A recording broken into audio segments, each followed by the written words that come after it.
Okay, so we're starting the battle droid build right now. So I have all my pieces out. We're gonna start at the feet, work our way up. I got the 2 kits I bought off Amazon, and we have some wooden dowels, so we'll update as we go.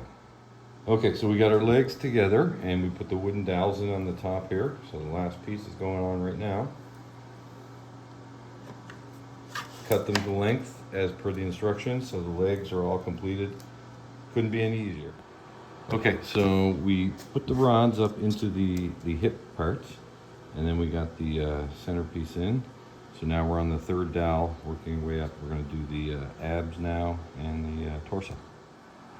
Okay, so we got the torso on now, and it's fairly simple. Just slid down on the dowel, and the 4 pieces of the torso are all held together by the tiny printed dowels. Okay, so now we have the neck on, and we got both arms on.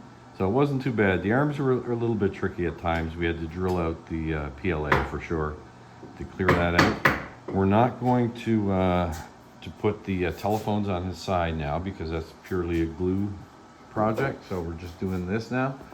So we just got to get the head on and it'll be all finished. So pretty easy so far. Okay, so I think this is the end of our battle droid video.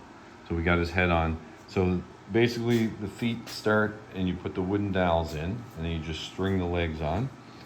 Then we put the hips in and connected those to the leg dowels with a new dowel coming up for his torso. The torso is fitted right on. The arms take all the furniture bolts everywhere to hold them all in place. And his head was glued together, and it's sitting on the neck piece with some furniture bolts up there. And that's the entirety of this project for now. One battle droid.